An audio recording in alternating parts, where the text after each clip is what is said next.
I think Heavenly might be coming in and joining us hopefully soon. I just sent her a link. Oh, great. Mm-hmm. And then also, like, when we go live, like immediately, or well, we're not going live, but just start with the music video, and then we could keep it rolling. Are you gonna do that? It's recording now. Mm-hmm. Let's see. This is the stuff that I'm not great with, especially with just having Zoom on my phone, since I have a broken. Okay. You want me to see if I can get it up? Well, we could like cut this stuff out at the beginning, or we don't have to. Whatever's better. Or you might not bother. Yeah. And it'll be there forever on the internet. That's fun. I'll just play with this. And I don't know. I can hear the tune already, you guys. We always play the same one. The good internal vibrations. What do you usually play? Because we were going to play Theo's new song that was inspired by Felicia, and it's a really cool song about gardening and community. And I'm trying to send it over to my computer right now. So we'll start out with that, and then we'll exit with Step Up. Okay. I like that. Yeah. It's great. Okay, so at the dance party on Friday. This is like the bloopers or something of everything. It's like this is behind the scenes for the fans. Our men. This is the real when black and brown go green. This is behind the scenes. When we're not compassionate. Exactly. Hey, Danny. I'm driving past you Saturday. I'm going to Monterey. Oh my God. So actually, yeah, I'll be in your hood. That's so cool. Well, not in your hood, but close. Yeah, you'll pass us on the 101. That's right. So yeah, what time Saturday? I'll be like sending good vibes all day. Good vibes. Probably early, like 10 a.m. Yeah. Okay. So you wake up, say, Rick, drive safe. Yeah, literally. I will like, yes, exactly. Thank you. That's cool. Danny, I was on some kind of a plastic call yesterday, and I met this woman. She's in your neck of the woods too. I think I'm going to talk to her in person, and she's from a group called greenlatinos.org. Oh, cool. That sounds like a really cool group. I don't know if that interests you, but if you want me to, I'll show you her contact information. I have her phone number. I'm going to talk to her probably tomorrow, but I looked it up. She's an 831 area code phone number. I think it's that is my area. Yeah. Oh, 831. Yeah.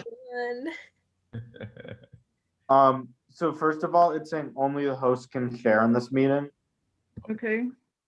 So what we need others to be able to share, so we could share the presentation.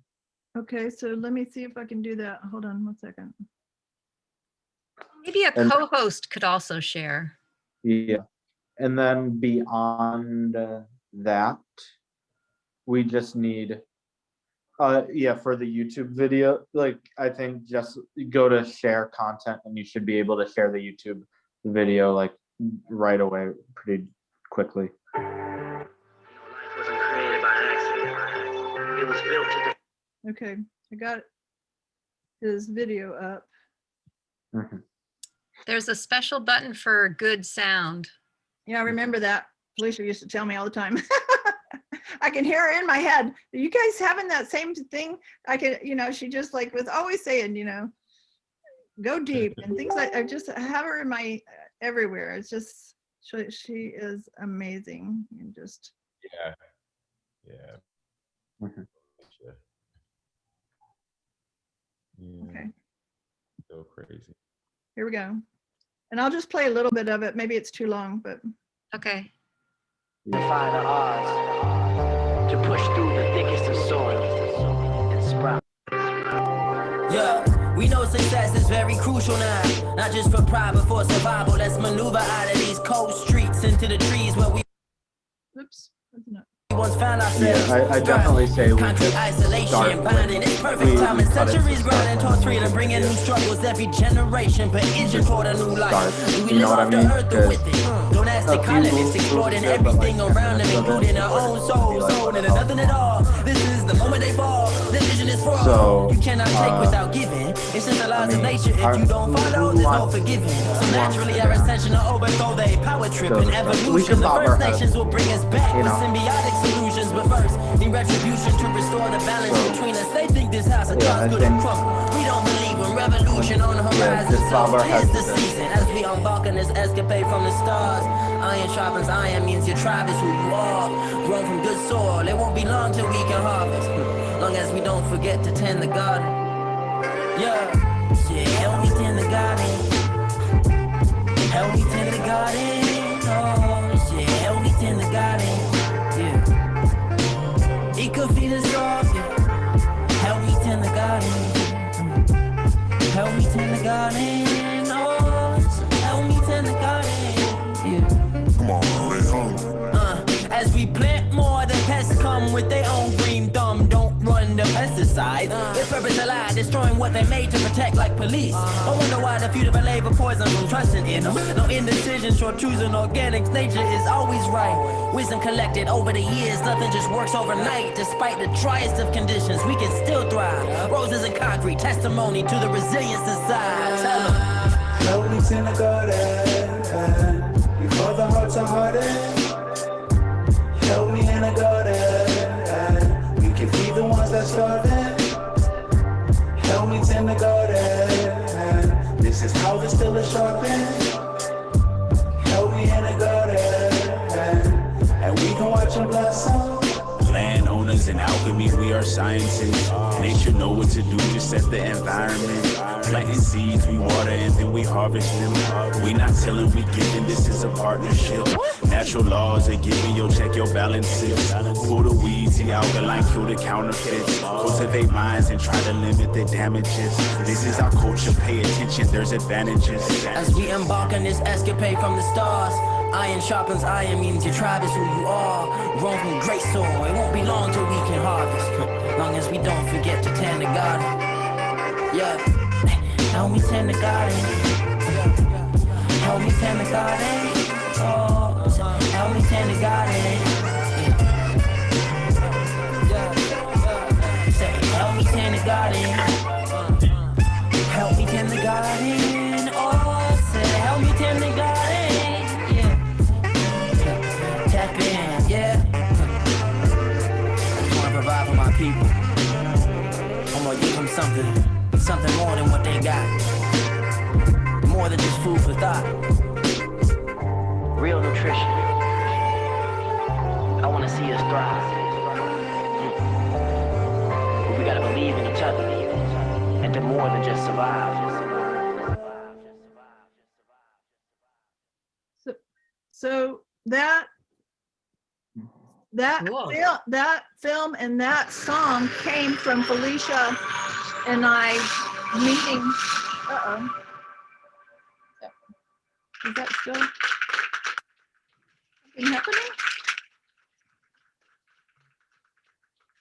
Hi, my name is Dara Torres, and I'm a former Olympic swimmer. Although Olympians don't like to be called former. I do not know where that person is. I'm going to tell you a little bit about my story. Oh, good. Can't get pace, and it was dedicated to our co-founder here at Compassionate Arts, Felicia Faye Love, who will greatly miss. We all love her and are sending out good vibrations for her. And it's been a tough loss and a tough week for a lot of us. So, you know, in memory of her and in honor of her, we just wanted to continue with everything that she's built. I wanted to start off with, as we always do, just a quick little check-in to see how everybody's doing, you know, just quick and see what's up with everybody. So I'll start with a Big Rick. Good. Hey, everybody. How's it going? Yes, doing good. I've been meeting some people out here. You know, it's interesting. I'll keep this short. Is when it seems like whatever goals you set, when you're getting closer to them, distractions start, like other things. Like if you're a nice person, then people are going to ask you for help to do this or that, and you know, it's crazy how you know you're getting close to a goal or something like that when a lot of distractions start to happen. So so that's how I'm doing. I feel that too real. That's too real for me. And I'm like, you know, I'm an old 24-year-old, you know, so at a 24 and a half as of yesterday, actually. But yeah, I feel like 10 times my age. But I'll move on. How you doing, Sylvie? I'm good. I had a hard week, and I finally ended up writing how I was feeling about Faye passing, and posted it today on Compassionate Arts Post for Peace and Justice. So that was hard to finally sit down and write, but it was cathartic, I guess. And so I'm pretty sad, and I'm still really involved with all these different projects, even more so. I mean, I made that list of what Faye was doing. It's incredibly long, but I'm still saying yes to new things. Like today, I went to a speech about the water and the aquifer in Pasadena and how it's being depleted. And I took some screenshots of the speaker's PowerPoint if you want to see a couple dramatic things. So, but I'm doing okay. Thanks for asking. I'm glad you're doing okay. I know it's been tough for everybody this week. I think it's great that you got to express how you feel lately. I know it could take a lot of time. It's definitely for me. How you doing, Danny? I'm good. I'm doing a lot better than last week. It was just really hard to process at first, but having this community and being able to talk to people kind of regularly, like the meetings that Laura O'Connor has been hosting and a bunch of other people in the compassionate arts community have been very helpful, and I felt very held, and I've also had the opportunity to hold others and be there for others, and that's been fulfilling and heartwarming as well. So just happy to be here and to continue Faye's mission. Amen. Amen.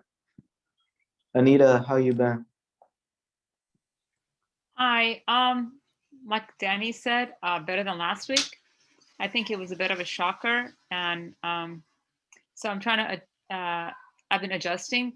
I've also been very privileged to meet so many of the people in her community, and get to know all the other work that she'd been doing. I met so many wonderful people last few days over many Zooms, and feeling excited and overwhelmed at the same time about, you know, I think she was a one-woman army, about all the things we're going to have to do just to keep up with some of the things that she was doing.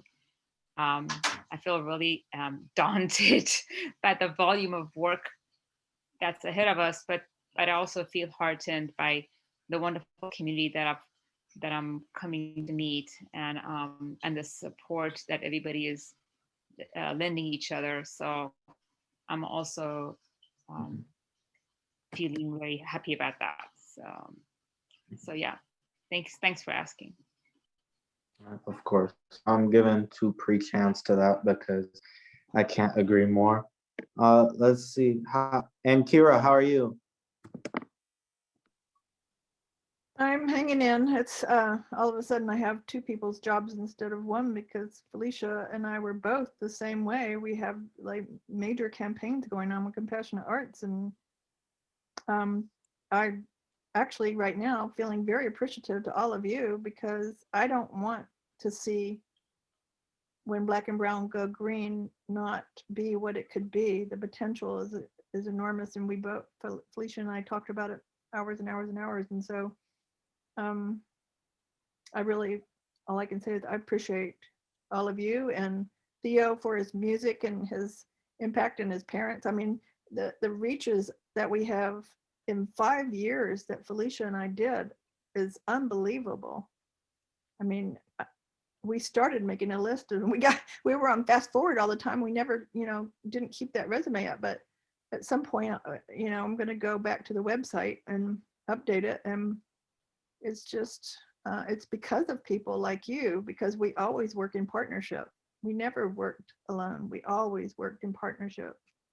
And that's why I mentored her from the beginning. That's why when she said she wanted to start, she wanted a center for social and environmental justice. And I said, okay, I can help you, and little did I know 5 years later, I'd be working 90 hours a week with her, but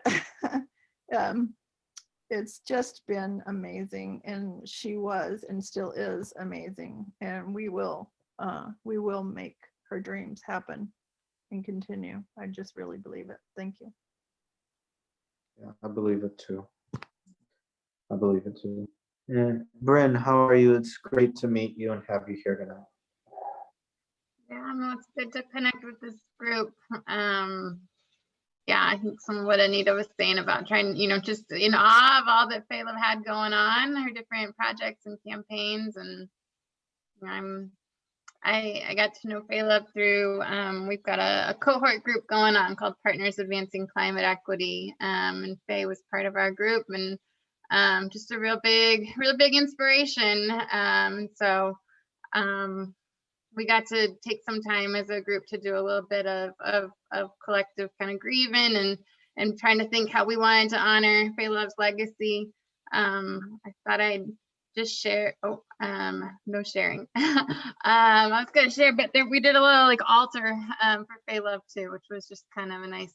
I hear you, Sylvia, about it being cathartic to kind of get some thoughts down, and I feel that way about our group's altar, getting to go back to it from time to time, and just all the things that we have to appreciate about Phalab and what she brought to the world and her approach, and we're feeling motivated to try to carry on that legacy and try to carry on some of her light in our work. So. Did you want to share? Because I just I'm learning, so Sure. I'll share with me. It says multiple participants, so try it. There you go. Sure. Oh wow, Yeah, beautiful. now let me make that full screen.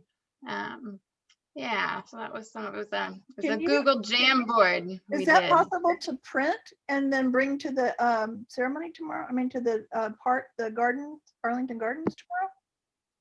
Because that would be great on their art piece, don't you think, Alex? Yeah, I think that would be wonderful. I think that looks beautiful. I mean, you're gonna have your art anyway, but this is great. Thank you. Yes, thank you so much. Thank you so much. That's beautiful. We all really appreciate that. And then Rex, how are you? Glad to see you and glad to meet you. Good to meet you. Yeah, it's been a shocking week. I just found out on Saturday, Sunday from Sylvia about Felicia, and what do you say? She was so open. She met me kind of out of the blue. I was trying to connect with the Black community in Pasadena to make our efforts with the Citizens Climate Lobby, with the Black History Parade, the real thing. And she was open to talking to me, and we met a few times, and then suddenly she came up with the idea of Octavia Butler and got so excited. I couldn't keep up with her, but everything really worked out, and we really felt part of the community, and she helped so much with that, I think. And I'll never forget her and what she stood for. She had so much energy. I did share the word of what happened to her here with the Citizens Climate Lobby chapter, and a number of very, very nice things were said. People that met her either at the parade or she came to one meeting and talked in a very inspiring way and about doing something about the environment and including all the people in the effort and all. So I was quite moved. I think a day and a half after I found out, well, actually, I guess a couple of days after she died, they renamed the landing site up on Mars, Octavia Butler landing site. So it's like, I would have loved to have told Felicia that, and she would have been thrilled, I'm sure. So that's been a big part of the week, just kind of figuring that out. And I also, my wife and I have had our second vaccines, and her mother is in a retirement community in Fullerton, and they've opened up enough to let families come inside. And I saw my wife hug her mother for the first time in a year, and tears in all eyes, and I got to hug her too. So good that's changing as well. That's great. That Octavia Butler, I didn't know about that. That really hit me kind of hard there. I know how much she loved Octavia Butler. Anytime you mention Octavia Butler, anytime I think probably mentioned books, she just start going off about how much she loves her. Yeah. So, and I think a lot of what everybody's been feeling this week. I was just going to say, I have the head in the back of my car.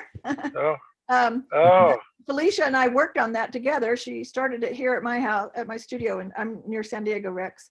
And okay, yeah, well, I heard about you. Yeah, okay, yeah. So so I was talking to Emily, and the other day she was saying, I don't know where I can store it, and I was like, we don't want it just to be lost, so I said, I'll take it, and so it does need repair, so I'm going to try to repair it, but it actually would kind of be a cool puppet for that walk that they're going to do on the 27th, on March 27th. It might be, a cool puppet head. We could maybe think about that as a possibility. That would be cool. It is a big head, which Rick and I could relate to. So, but anyway, moving on into our subjects for tonight. Wait, Alex, did you say how you were doing this week? Yeah, I'm just honestly feeling how everybody is feeling. And I think that, everybody said it so well, and I just really want to echo pretty much everything. And I've felt it both emotionally and physically. So it's been a tough week. But now to the subjects of tonight. Bum bum bum bada bum. Right, intro. Here we go. So, COVID. What's up with COVID? People are talking. Maybe there might be a fourth wave. There might not, at least in the US. It looks like a lot of the world is starting to slide into a fourth wave. Where will that lead us? And we're currently in our process of vaccinating the American population, as well as taking appropriate steps to assure that we won't slide back. That's a very interesting conversation, and one that I really do look forward to getting into and exploring. A lot of states are starting to open up, particularly more Sunbelt states, as well as some other ones. Texas, infamously opened everything up.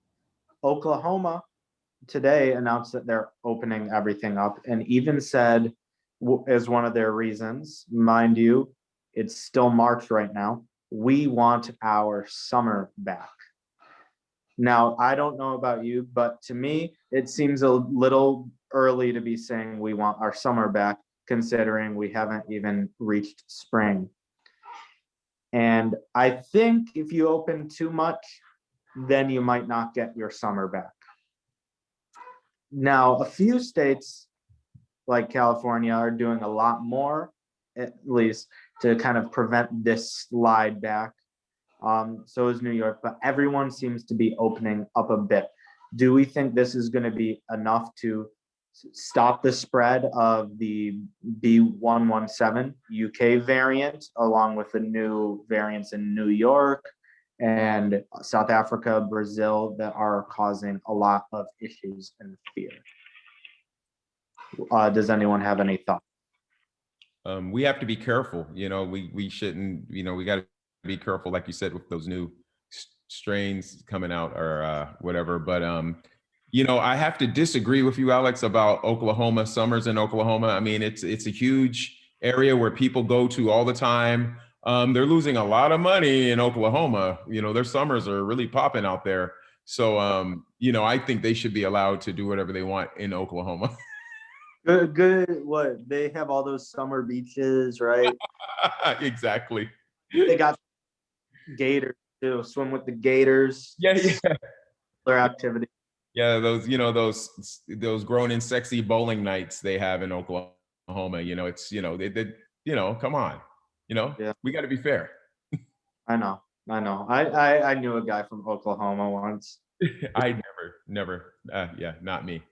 I mean, you're in like Okie Central, right?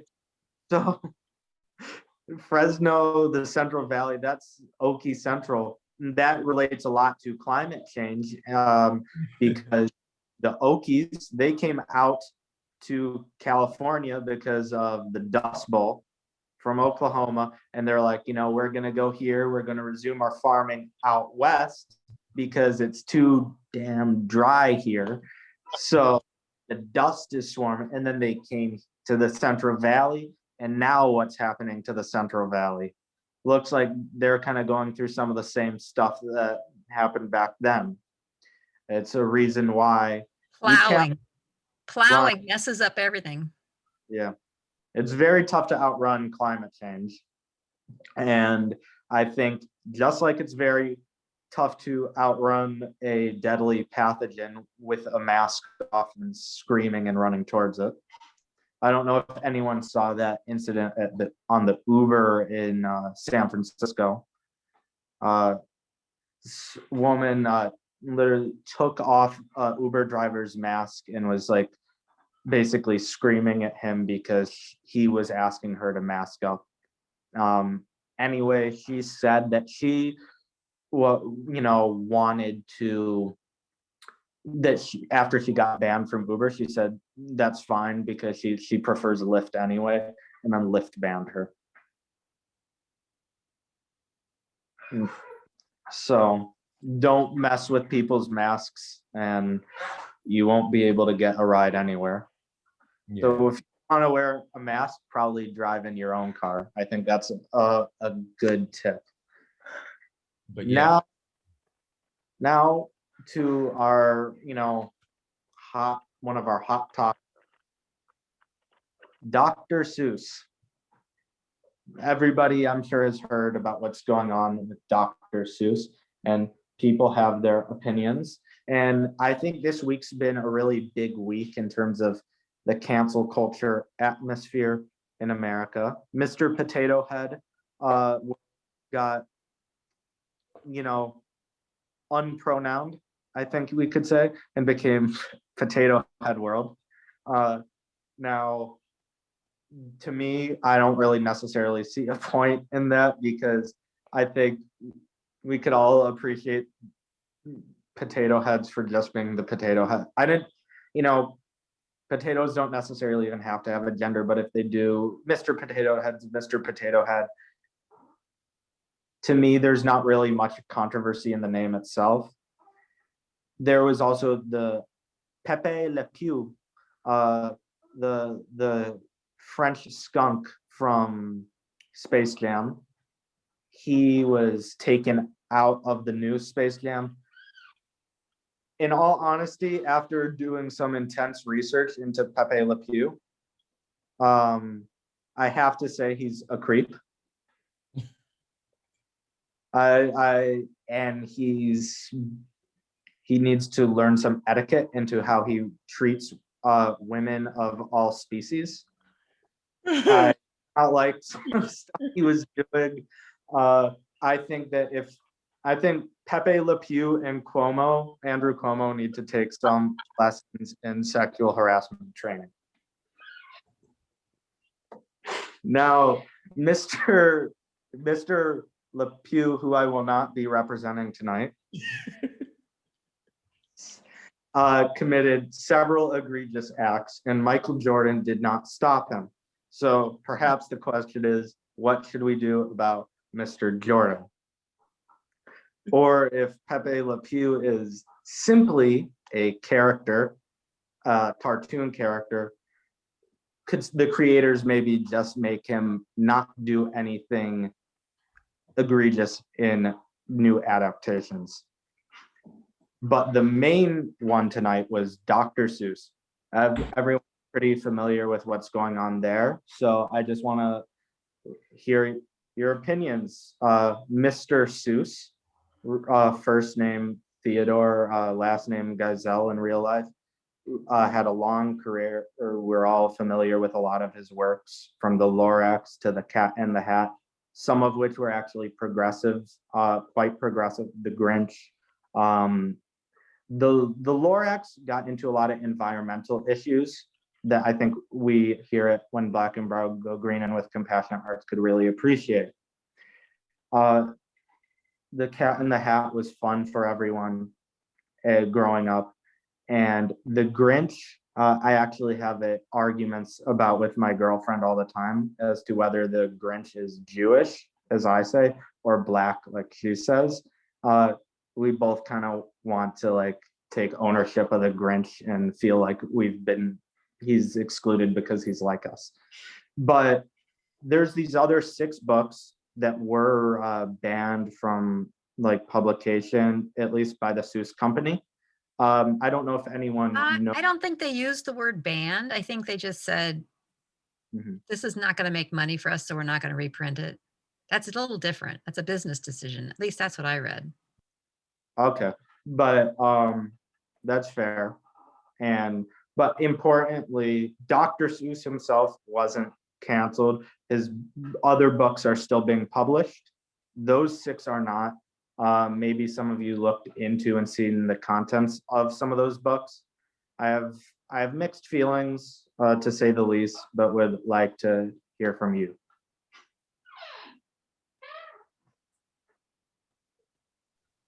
Someone else started off. So McGilligan's Pool, I think, was one of the ones that they are not going to reprint. And it was because, and somebody said it's because there's something racist in it. And I just could not remember exactly what happened in that book. So I can't even tell you if there was something that offended me or anything. It's been a while since I read it. I didn't really look into it, but there's something about a Chinese depiction in one of those books. Yeah. Yeah, there's some photos I remember seeing. If anyone could like maybe get them up too. There was a Chinese boy that eats with sticks. Now those were chopsticks, which, you know, maybe it's true. Maybe the Chinese boy did eat with chopsticks. But the depictions themselves were on the like very stereotypical side.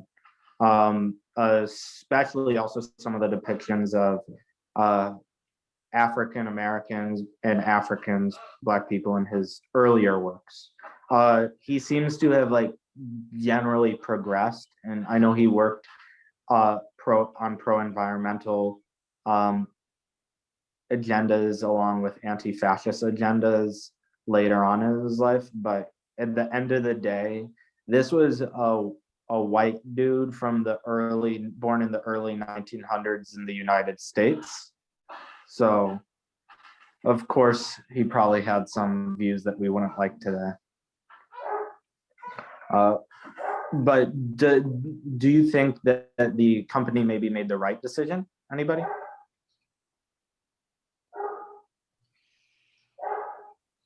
Or the wrong one?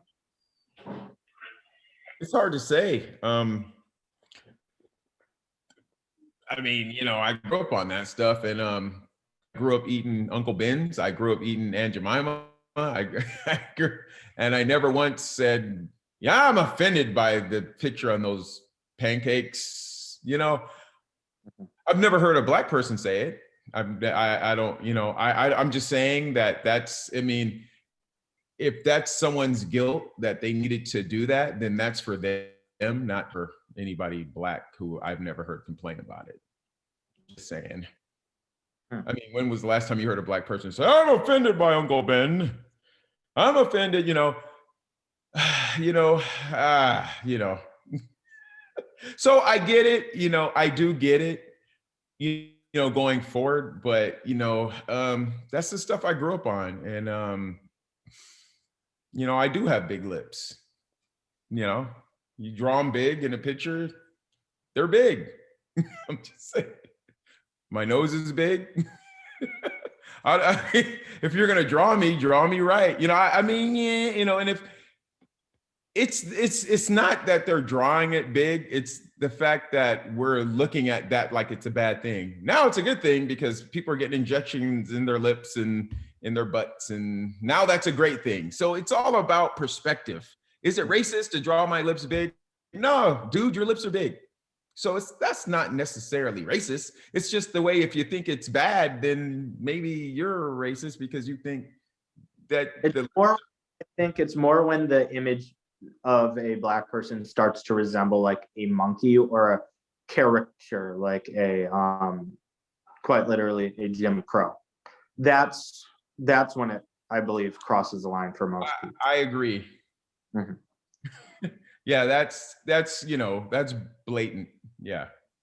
And I think his drawings were kind of very caricature, like you said, you know, like they didn't even have heads. They were just eyeballs with lips. Like, I think I know what you're talking about. Yeah.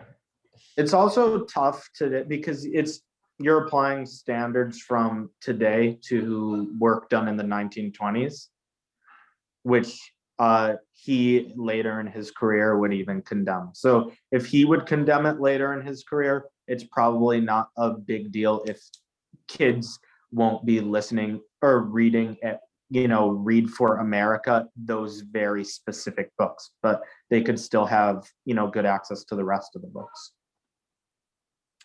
You know, what's interesting also is I remember in history in the 9th grade, in my history book, when the first introduction to Black people, it was slaves, of course. And what was the first picture?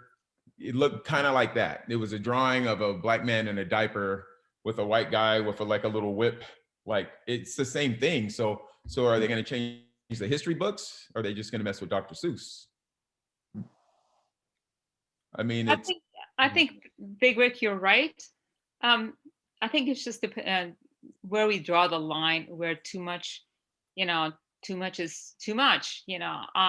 But I think the lines are drawn every generation, and I guess what would offend my sensibilities might be offensive for some people, and might not be offensive for others.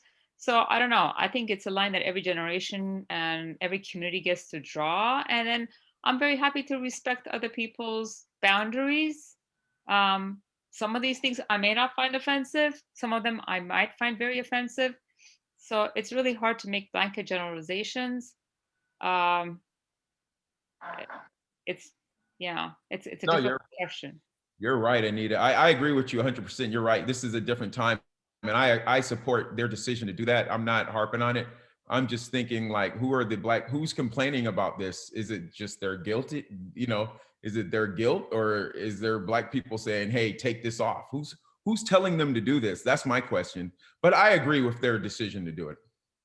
That makes sense to me. I feel like a lot of times, like, the reason things are brought so in the spotlight just ends up inciting more divisiveness.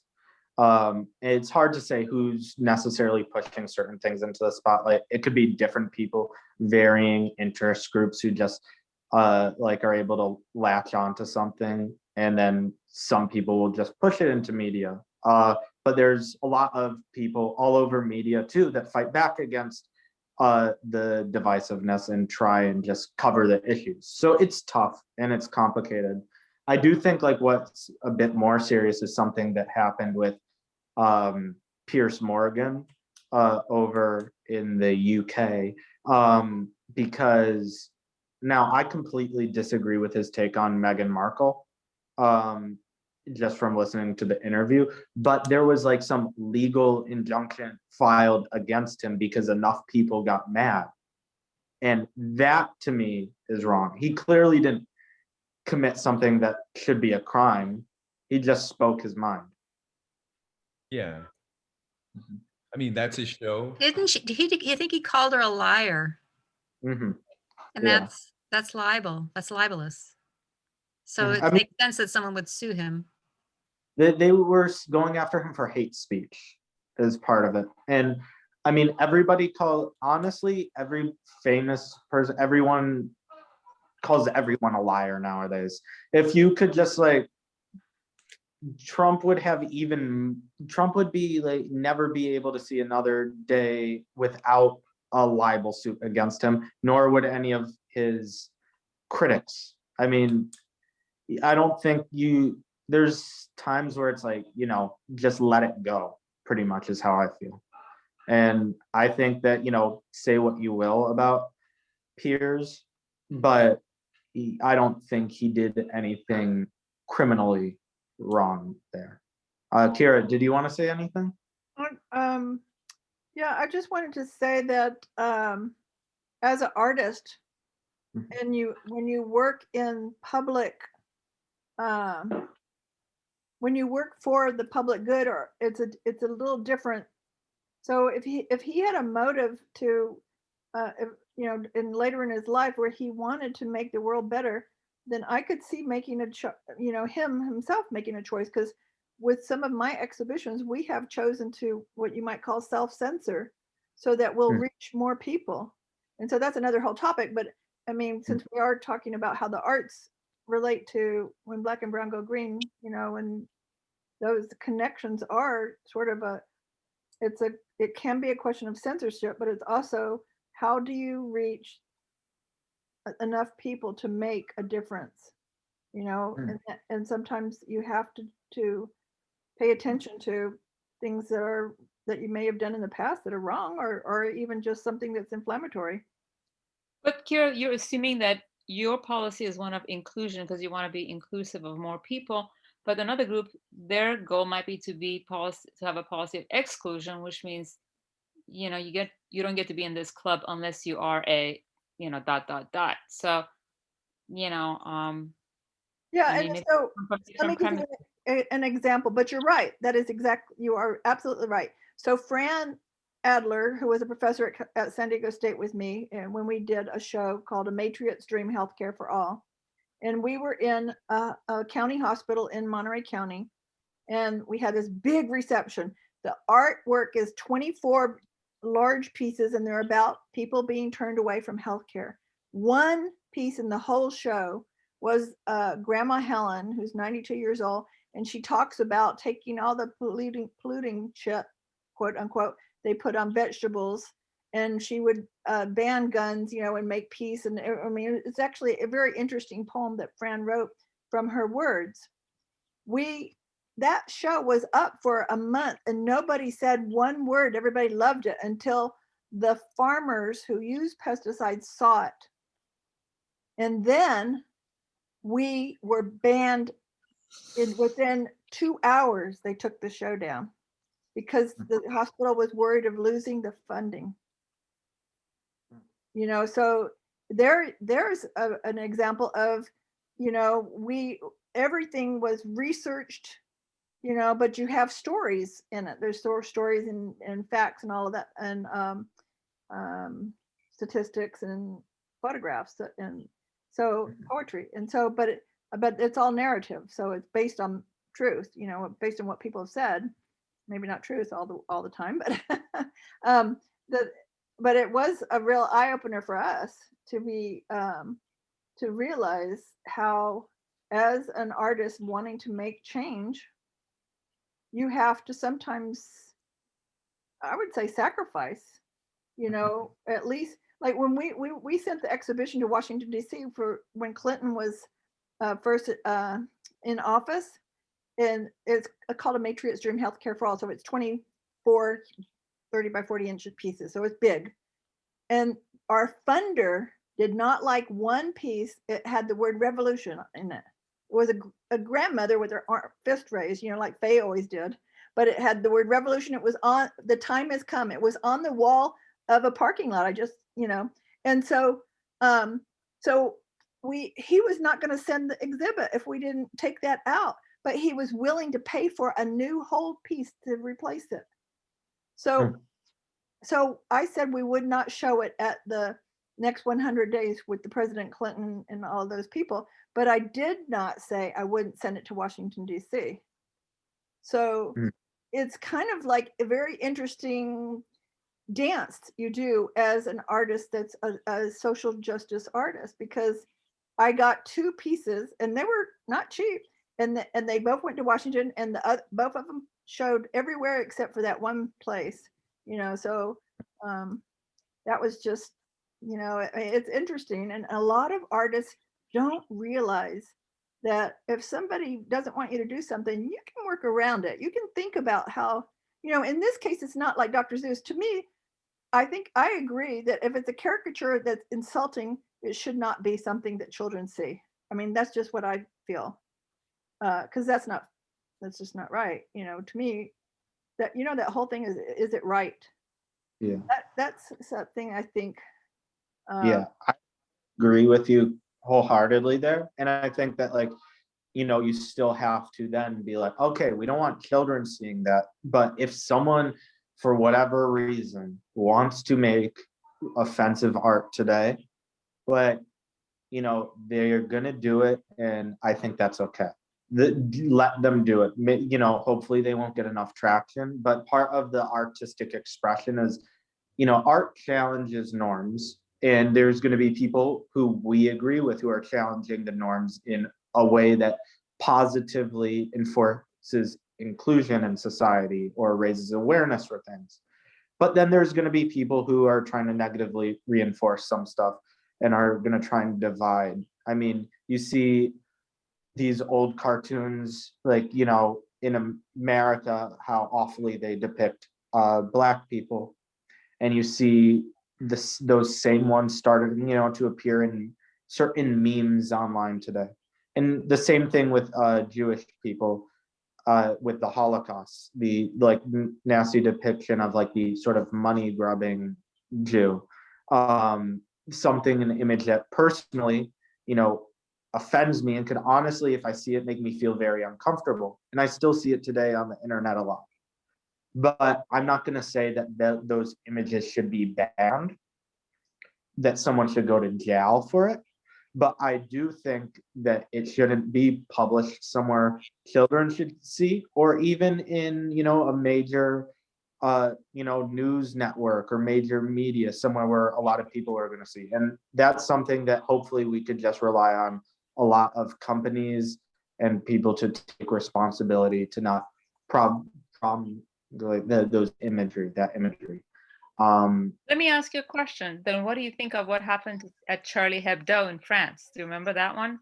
Yeah, I think I think what happened is absolutely disgusting, that someone would go and violently, or people would go and violently take arms against people for a drawing. I understand and I have sympathy for any Muslim person that would be offended by someone negatively depicting the Prophet. But that's not an excuse to use violence, because in any sense, because violence should not answer, but also, they did immigrate there, in my opinion, and well, that's a fact. They immigrated there, they fled there. But France has its own rules. They have their own laws, and that's the foundation of their society. So as someone who's coming there, you should be able to respect those laws, even if you disagree with them, so long as they aren't, actually hurting you. Those words, they may be offensive to you, but they're not actually causing you any physical harm. Well, I totally agree with you, but I'm going to play the devil's advocate. I'm totally agree with you. Of course, nothing justifies any kind of violence whatsoever. But on the other hand, if we're going to say we're going to ban a picture of a Chinese whatever character eating, with chopsticks, and that has to be banned, forget the violence part. But what about if Muslim people say, well, how come you're going to ban that, but you're not going to ban cartoons that depict like our, prophet? So that's like, which one would be the one that you think should be? I mean, it gets very tricky is what I'm trying to say. Oh, it does. It gets really tricky. Once again, I don't think that those images of like, stereotypically depicting anyone should be banned. I do think that companies should probably avoid publishing it. But if they publish it, and the images are truly offensive, you should have every right to speak up against it. Welcome to the dark side, Anita. I always like playing the devil's advocate just to get people to think. It's fun. It's fun, it provokes thought, it's like Chinese people do eat with sticks. I learned, and now it's like it's almost like learning another language. To me, it's a prideful thing to know how to eat with chopsticks. It means you have class. To me, to me, it's not offensive, but I'm a Christian, but just shaming Allah or someone's prophet, Muhammad, I am against that, even though I am a Christian. I'm against that. I don't think that to me, any form of blasphemy, even if I don't believe have the same belief, I feel like it's the same thing. It's like, and that's the whole thing with being, people who are racist or whatever. It's always like someone like, listen, when we were kids, there was that kid that would get picked on in the sandbox, right? And no one would come to the rescue because we thought if we came to the rescue that they might start picking on us also. So, people are like, everybody kind of turns and looks at the bad kid. Either they're going to pick on that kid or they're just going to ignore it because they don't want to be that person. We need to all start speaking out and protecting people's rights, whether we believe it or not, long as, like you said, they're not hurting anyone, because next, guess what? They're coming for you. They're, Yeah. So we do have time for like one more question or comment, but then we're going to need to move on to our next topic. You had a question, Vern? Well, I thought if there's time, I thought I'd share a brief little story from some of my family roots. On my dad's side, kind of like hippie commune farmer types in Denmark. And they were going to the farmers markets there, and they had signs up that said poison-free vegetables, produce. And the other farmers did not like that. And then it was those other farmers complaining and not wanting them to be advertising poison-free. It's what led to then the creation of the organic label, right? And kind of gave it some legitimacy. I mean, like started a movement. So sometimes it's okay to start provocative and like ruffling feathers. And get into some good trouble. Right. I actually think that we need artists and activists to cause trouble. Sometimes you have to, because otherwise you don't get attention. Exactly. We can't just leave it up to the comedians, because their job is social commentary. They have to address stuff because everyone's so sensitive now. They even have to be careful. So artists, any kind of art, drawing, any kind of artistry, including stand-up comedians, because that's what they do. They take the temperature of what's going on. And that's how our art should be, to get us to question things or to see a different way, so we can't, like you said, long as it's not like blatantly racist or eating, like cannibalism or just something just ridiculous. So we have to stop that, of course. But, when it's something that ruffles a little feathers, hey, man, You just took the words right out of my mouth. We do have to go over to our next topic now. But I hear what you all are saying, and I can't agree more. Honestly, if you got a platform and you're going to use it and you want to be authentic, you're going to offend some people. That's that's how it's going to be. Not everybody's always going to like what you say, and everybody has their moments. So honestly, to some people, you know, who just want to like say this person is a terrible person for saying this one thing 10 years ago, get over it.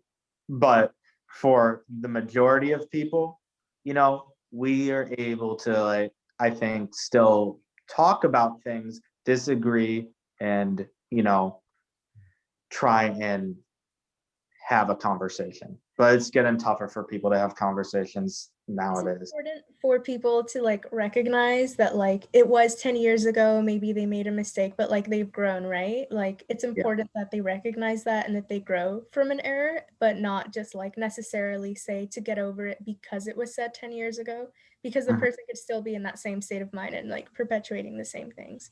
So, yeah, that's a very good point. If they don't have a repeated behavior of that, but if they've changed and they apologize for something that's really bad they said, then, you know, don't come and say someone's whole career should be ended because of this. But can we go and move over to our next subject now? Kokolistli, this ancient epidemic. Danny and I worked really hard on curating a presentation. All right, so to start with Kokolistli, just some general questions. What is it and what can we learn from it today? So I thought I would introduce this topic because, you know, we're in the middle of an epidemic or a pandemic. I mean, I think we're all aware that we have a pandemic going on, right? I'll take that as a yes. So Kokolistli, when did it start? So it was in 1545 through 1548 in Mexico. It was the worst epidemic in the history of Mexico, and it killed an estimated 5 to 15 million people. For perspective, COVID has killed across the globe at least 2.6 million people now. This was just in Mexico alone. And it was in New Spain, which is, of course, present day Mexico. So now you can take a look at this graph. So there was a huge population collapse in Mexico in the 16th century. Started with the smallpox epidemic of 1520, when there were 8 million deaths. The population there was like around 21, 22 million at the time. You know, 2 decades go by before Kokolistli. It's also called the Great Pestilence, which then killed up to 15 million people, sending the population even further down before another epidemic in 1576 killed 2 million people. These were all huge population loss. 1545 could have been up to 80% of the population. 1576 could have been up to 50% of the remaining population. And a lot of this could have been contributed due to environmental factors at the time, as well as colonialism, with Spain coming in and bringing, you know, disease with them, and, you know, the murder and rape and all these unfortunate tragedies that came along with the colonial era. So we don't necessarily know exactly what Kokolistli was, but it had a lot of similarities to old world diseases such as measles, yellow fever, typhus. And one of the reasons it's important to try and identify what an ancient epidemic was is because we don't know if it's just something of the past or if it could come back. And we want to look at these symptoms to try and identify what it could be. So there were high fever, headache, and vertigo, which unfortunately I've had vertigo for like the past 2 weeks, so maybe I should be worried. Black tongue, I don't have that, and dark urine, dysentery, severe abdominal and chest pain. Head and neck nodules are lumps that basically would form on your head and neck. Neurological disorders, jaundice, like, you know, when you drink too much and you turn yellow, and profuse bleeding from nose, eyes, and mouth, which means that the illness could have been hemorrhagic in nature, something like, you know, an example of a hemorrhagic fever would be something like Ebola. So in the next slide, we have this image. It looks to be a nurse attaining care, or a medical practitioner attaining care to a sick patient. You can see they got these lumps all over their body, unfortunately, and they're clearly ill. And it looks like as the images progress, maybe they pass away. Now, I know that Dr. Fauci would probably not really approve of this medical person's care as they're not wearing a mask. So that's something to note. If maybe could have helped the spread of the epidemic if this art depicts reality. So there have been 12 epidemics that have been identified as potentially being of the Kokolisli origin, the largest in 1520, which was probably smallpox, 1545, 1576, 1736, and 1813.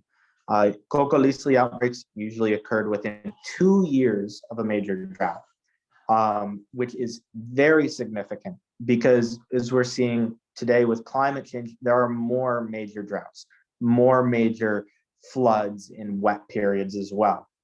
Now, the drought means there could be more scarce resources. There could be animals that get sick and die, and animals that immune systems can be compromised as a result and start spreading illness. And this could be either found, you know, as a virus or through some zoonotic leap. It could also be found through something like a bacteria of, you know, the dead animals that someone consumes.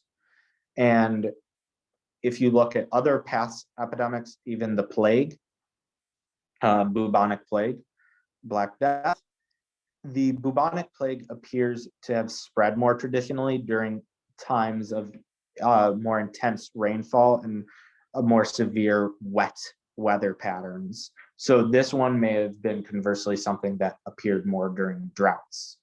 Even something going as far back as the plague of Athens, a non-identified infectious disease that occurred around 430 BC, decimated the population of Athens and killed potentially over 100,000 people.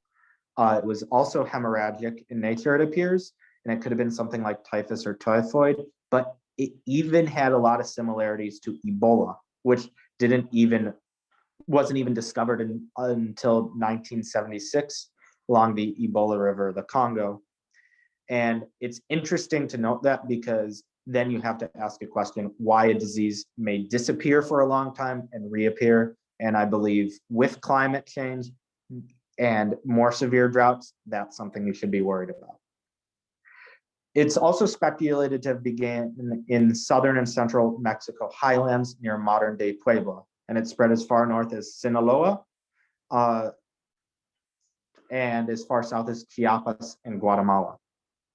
And if it started in the highlands, we have to ask why, even in a period of colonization, did it start there as opposed to on the coast where the colonizers would come from? Lastly, the word Kokolisli originated from the Nyanud, I'm not sure if that's the right pronunciation, word for pest, disease, or illness. So we see another image here. Looks to be some people doing something to a sick person. I had an interesting conversation with Danny about this because, you know, we were thinking maybe it's a mask, but my crazy side was thinking it's some weird form of bondage. I don't know if anybody could see that. He's all like wrapped up and it looks like some sort of gag going into his mouth. So yeah, like a ball sitting in his mouth. Yeah, that's weird. I don't really know how BDSM helps cure viruses, but you know, maybe I'm looking at the image wrong. Maybe I just Quarantining, not letting him wander around and interact. Was that maybe was one of the symptoms seizures maybe? Oh, I don't believe so. Let me see. Not one of the at least commonly like identified symptoms. Yeah. Because that would be the way I would, reason I'd see them like doing something like that. Yeah. Like, That's tough to say. But my mind's dirty, so I'll think what I think. Yeah, I had to kind of stop myself from saying a few things also. Yeah. It makes a lot of sense not to let a sick person walk around and spread the disease. I know that when there was the last few smallpox cases before it was eradicated, they actually posted guards outside the homes of the last few people who had smallpox to keep them from going out, because you get sick and tired of staying home and you want to go out, and they tried, but they were stopped by the guards. They quarantined the sick people instead of quarantining everybody. I guess they got it. They were able to do that after, yeah. In biblical times, that's what they did. All the people who got sick got quarantined. Yeah. So I'm sure, so they probably did have their logic, but once again, it doesn't look like in any of the images that we found that they were wearing masks themselves, which probably and could have unfortunately maybe led to more transmission. So in the next slide, we see there's the possible causes. Once again, we don't really know what caused it. One of the speculations is that a serotype of Salmonella known as paratyphi C, which is of the Salmonella enterica family, was at least partially responsible for the initial outbreak. This is from testing that they did where they would go and like get little scrapes from the teeth from like these mass burials, and they found these traces of the Salmonella there. So that seems to have been a very possible source. Now, people might not usually think is, oh my God, Salmonella is going to wipe out 80% of the American population or the world population. But in the 1500s, with the worst drought as we see in over 500 years, which could have increased spread, and colonization forcing people to live closer to each other and animals, spread is much likelier and it's easier. And on top of that, sanitation wasn't as good back then and medical knowledge wasn't. So it could have definitely been a Salmonella bacteria that caused it. And, paratyphi C, like typhoid is, bacterial. The plague is bacterial. And this family of Salmonella isn't one that we would really see at all right now in current outbreaks. It doesn't mean it can't come back though.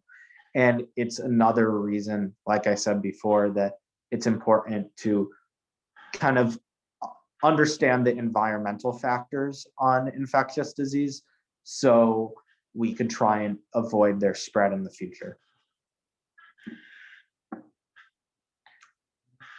So in all, like we said, there were up to 5 to 15 million deaths in Mexico alone.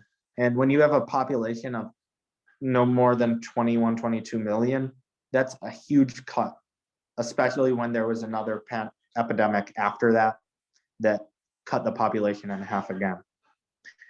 There was also a lack of indigenous labor due to the high death rates that led to food shortages, which affected both the natives of Mexico and the Spanish colonizers. And something like this could easily contribute to like even more death, more famine. And, when people are hungry, they're more likely to get sick as well. And unfortunately, all of that seems to have created a perfect storm for the spread of this disease. There was a second large outbreak, once again, later on in the later 1500s, 1576 through 1580.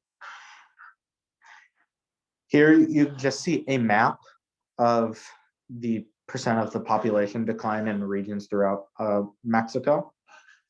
And you see a lot in central and southern Mexico is just completely decimated, whether that's like, around Mexico City, Distrito Federal, or it's around Oaxaca or Michoacan. These populations were just completely decimated. And once again, like it appears it emerged in that region of southern central Mexico, but it was brought on by, after these severe droughts.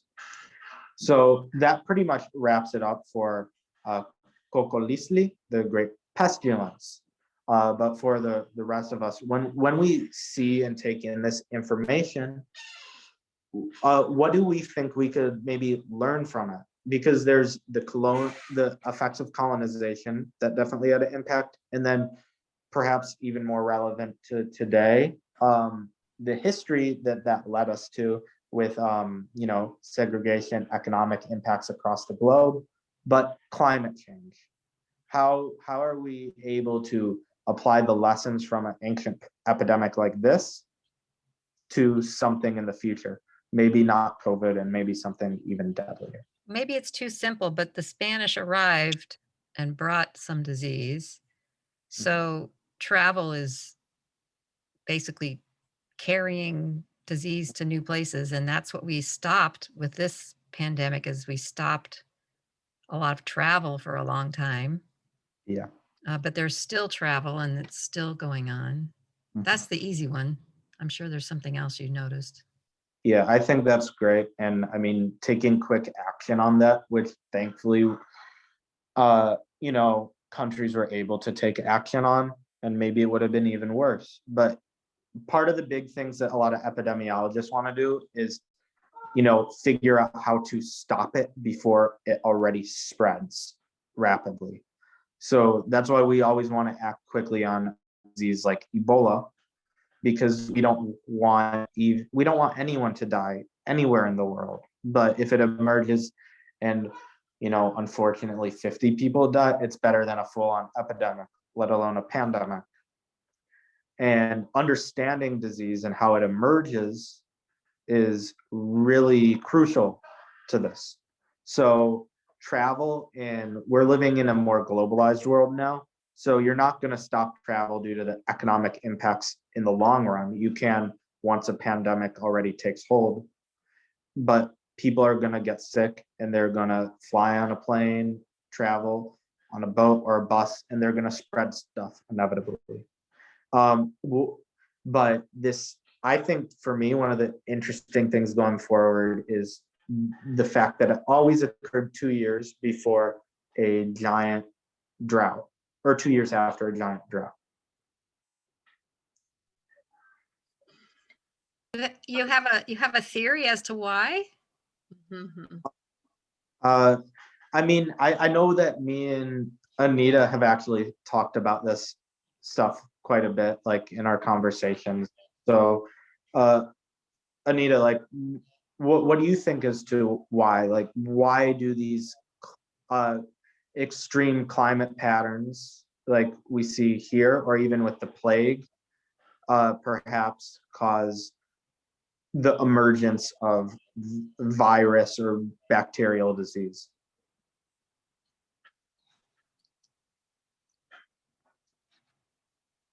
Anita, are you there? She must have stepped away. Well, I mean, so basically for me, I think that like it puts environments more under stress, basically.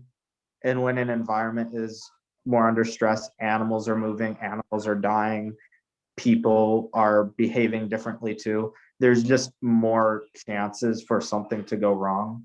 And I think it's when we see climate change, we could only assume that those opportunities for viral or bacterial transmission are going to rapidly intensify. And it's why, to me, the many reasons it's so important to be in harmony with the world you live in, with the environment, is honestly, a lot of these native populations in Mexico were doing fine and excellently before, the impacts of colonialism. They were dedicated to living with and one with the environment. It was sort of like a combination of just communalism, communism, and just some other stuff. It wasn't like a real formed economic system and how we may see it, but it was one that worked and one that led to advancements of their society, and they were healthier then than before Europeans came in and basically said, this is what we want to do. I was reminded right away of plants that if you make a healthy environment for the plant, it's going to stay healthy. And sometimes I hear of people that aren't studying permaculture, they'll just look at a sick plant and they'll say, oh, I need to buy a medicine for it, kind of like a sick person going to the doctor and getting some drugs or whatever. But it's so much more efficient to just create a healthy environment, and then the plant will heal itself, and humans can do the same. And I'm sure that a Spanish, I was just reading about in the colonialism in the United States, that people would bring the animals they were used to and the plants they were used to from Europe or whatever, and then they would take over the native people land and use these plants and these animals from their homeland, and then they'd have to change everything to make it suit the animals and the plants that they wanted, and then everything got screwed up. So it's probably the same in Mexico and with Spain. It almost feels to me like, in a weird way, like there's like some sort of, there's unfortunate tragedy, but then towards the one who causes tragedy to others, there's sort of like this almost divine justice that, like, look, if you mess with other people, you mess with animals to this degree, the earth is kind of going to come back and hand the punishment down onto everyone. And we've seen that like throughout history with these epidemics, but now we're entering this new stage where climate change is getting really out of control. And I've said before, there's going to be melting of the permafrost layers too, and that's going to expose ancient disease and virus and bacteria, even things that we may just see as like a biological weapon, like anthrax. And then there's going to be effects of deforestation. Nigeria and Brazil, for example, are some of the leaders in the world in deforestation. And from there, you get a bat that gets stressed out and it's like, oh no, I need to go live somewhere else now.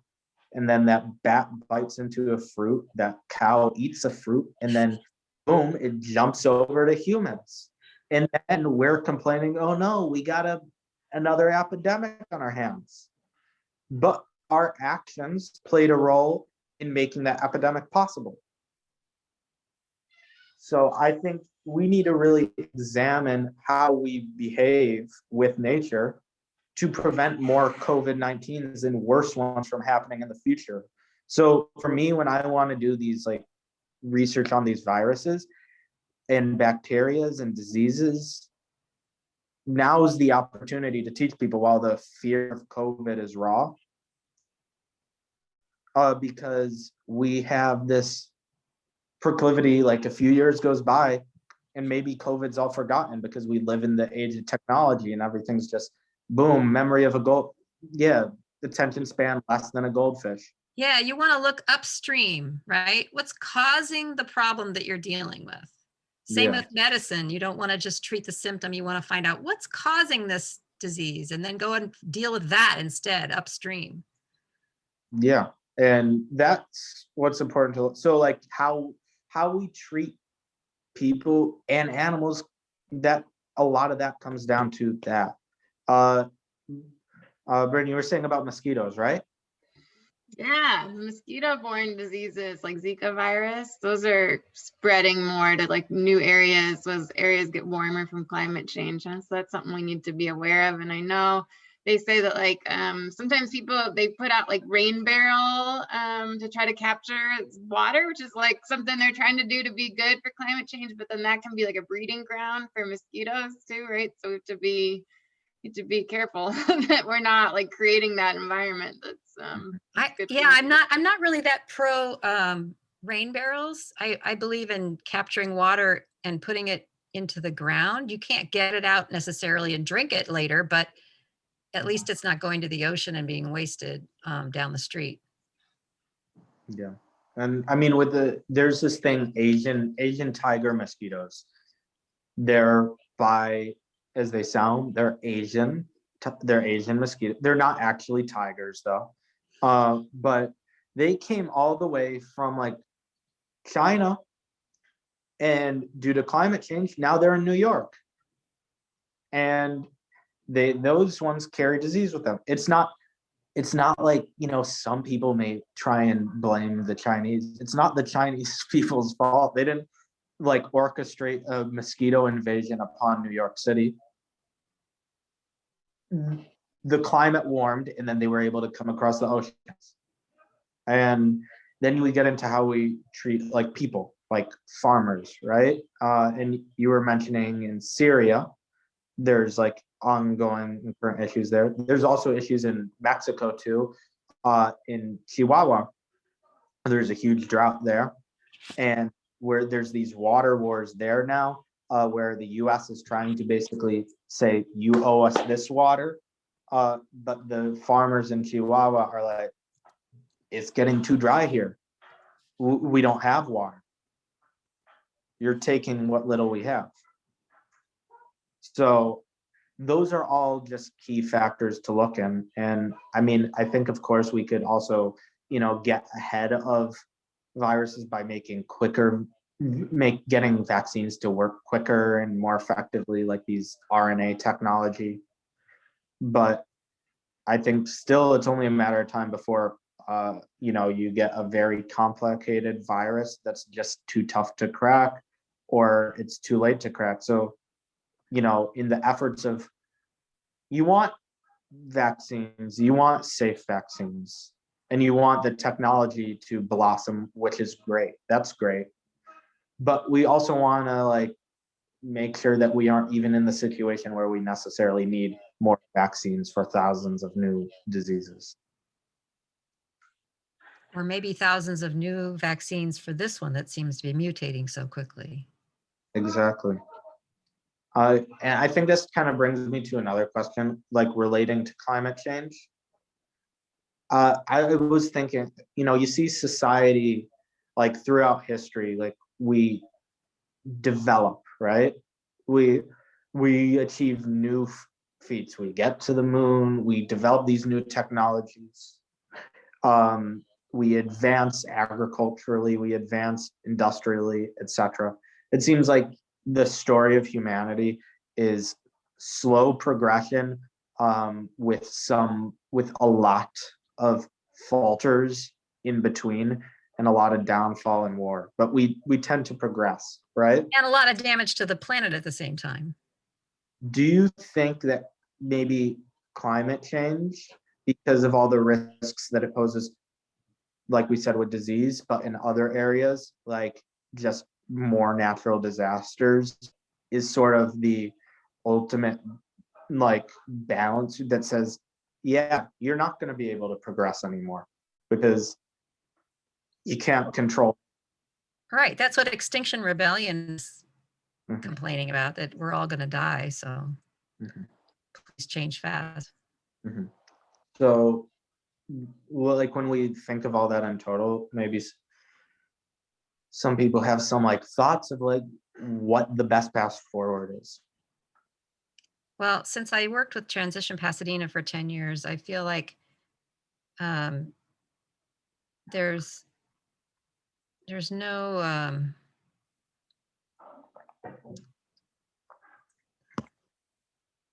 just being pessimistic isn't going to help. And there is no knight in shining armor coming. So we're going to be working together, either helping to reverse climate change or just helping each other during mitigation of whatever problems we get from it. And to do that joyfully with community is a positive way. And art is also another positive way. And so we could go off into the sunset singing and holding hands. That might be what happens. Or maybe we'll actually be working together joyfully on projects that will change everything. But just getting busy and working together.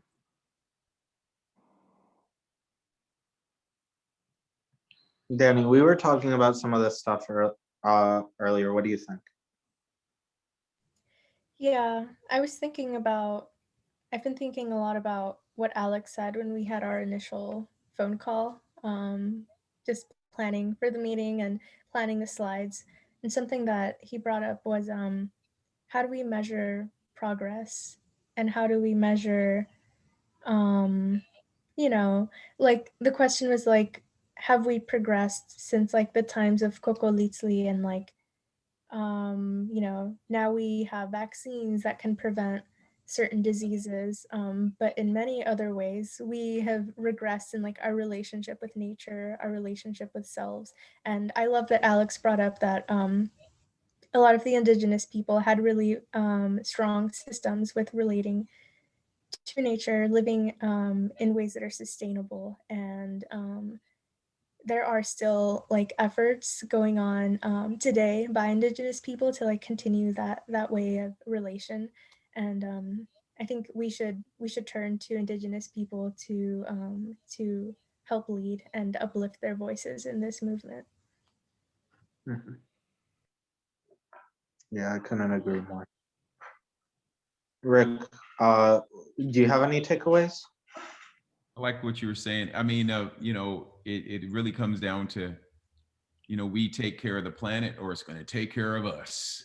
You know, it's like Smith said in The Matrix. I don't know if you guys saw Smith. He had that great monologue where he was talking to Lawrence Fishburne and he was saying how he was describing this virus, this disease, and at the end of the monologue, he revealed that it's the humans. Like we're the we can be the virus, we can be the disease of the planet. You know, it's like we could be like a rash to the planet if we don't take care. You know, we chop trees down, we need to plant seeds. You know, it starts with us, the individual, and then, you know, that's the easiest way to start. After that, you know, our communities, and then, you know, if we can do something within our community, find some like-minded people like we're doing now, starting the conversation. You know, I'm sure we're going to be bringing guests on later, and you know, and they'll give some good input on that. But if, you know, first ourselves, then our communities, and then from there, you know, hopefully before it's too late. You know. And I think that you get, you know, there's so many people like that. There's so many people who have these ideas, but they're not always connected. And I think coalition building is really important for that. And, you know, I think one of the things Faye did so great is she helped find those coalitions and bring people. I learned about Ron Finley from her, and I see the work he's doing in South LA with urban agriculture and gardening. And that's like a simple thing you do. And like, you know, there's less pesticides with that. It was one thing. And pesticides and all these stuff we see in our food that affects, you know. He's also sharing food with his neighbors.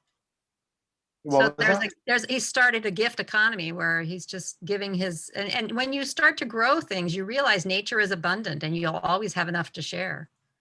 I mean, yeah, our cities are still built on nature, so we could still utilize nature and make greener cities. And like I was saying, like with, you know, the pesticides and all, we just think that, oh, you know, we spray things with some pesticides, everything's going to be fine. We rub our hands with some hand sanitizer, we'll be fine. But then those bacteria, they're smart too, and they're always. And then you make some super bacteria, and those super bacteria come back to get you.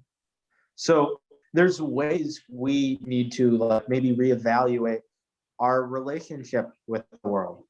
And maybe that's sort of a native, like, you know, a native revolution, like something that we can learn from our, you know, native brothers and sisters whose land we're still on right now.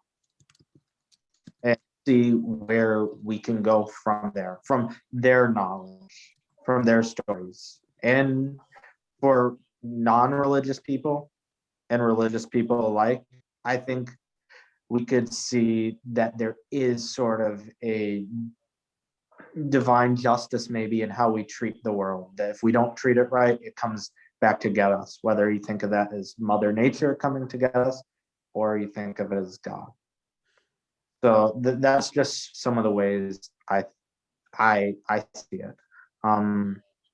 So yeah, and Vern, what do you see on like how to progress?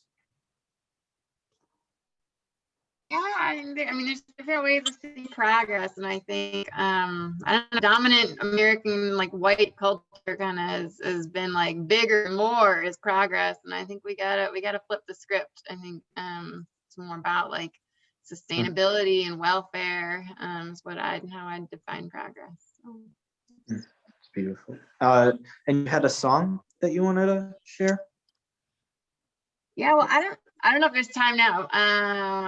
It's like a 5-minute song. It could just be something you guys enjoy later too, or you think there's time now? Does anyone want to go into like overtime, like our extended show? Yes. All right, cool. Well, yeah, this is a song. I mentioned the group sort of community that Phaleb was part of with some statewide. Only by Met. And this was a song we played to kind of close out the session we had in honor of Phaleb. Oh, yeah, I gotta get past some ads.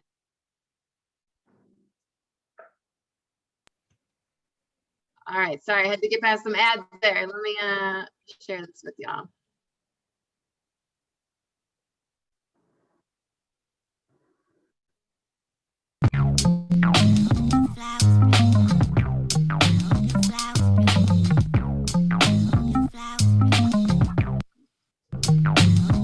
I hope your flowers bloom.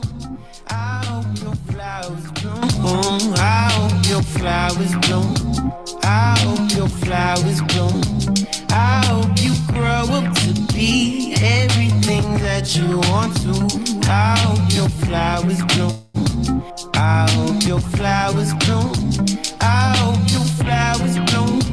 I hope your flowers bloom. I hope your flowers bloom. I hope your flowers bloom. I hope you grow up to be everything that you want to. I hope your flowers bloom. I hope your flowers bloom.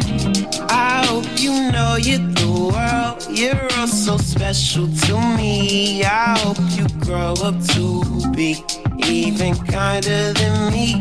I hope you get to see all of the world from mountain to seas. I hope you reach all your dreams. I'll help if that's what you need. I wanna see you grow into a beautiful tree. I hope you get to go to destinations you dream. The galaxy in your eyes. Your hair is wavy as streams. I hope that you see the world. Hope it's as kind as can be. I hope your flowers bloom. I hope your flowers bloom. I hope your flowers bloom. I hope your flowers bloom. I hope you grow up to be everything that you want to. I hope your flowers bloom. I hope your flowers bloom. I hope your flowers bloom. I hope your flowers bloom. I hope your flowers bloom. I hope your flowers bloom. I hope you grow up to be everything that you want to. I hope your flowers bloom. I hope your flowers bloom. When I travel far, when I travel far, you're on my mind. You're on my mind. You are my shining star. You are my shining star. Don't you change a thing. Don't you change a thing. When I travel far, when I travel far, you're on my mind. You're on my mind. You are my shining star. You are my shining star. Don't you change a thing. Don't you change a thing. I hope your flowers bloom.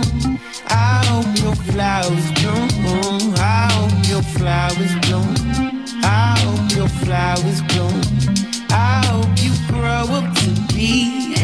everything that you want to.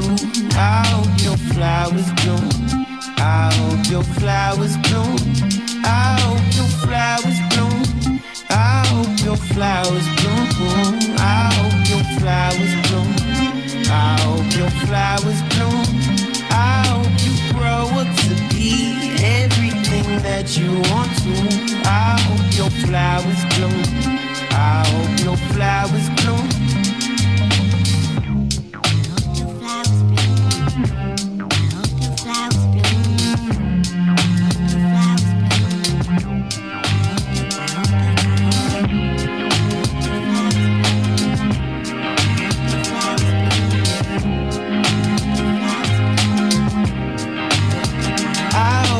Flowers bloom. I hope your flowers bloom.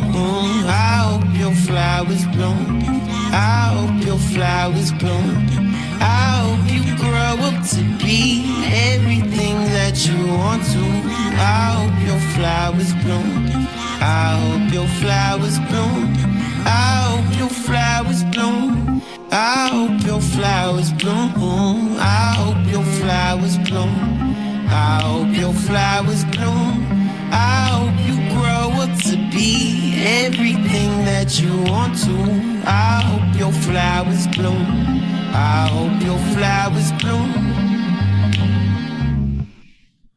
Thank you so much. That was beautiful.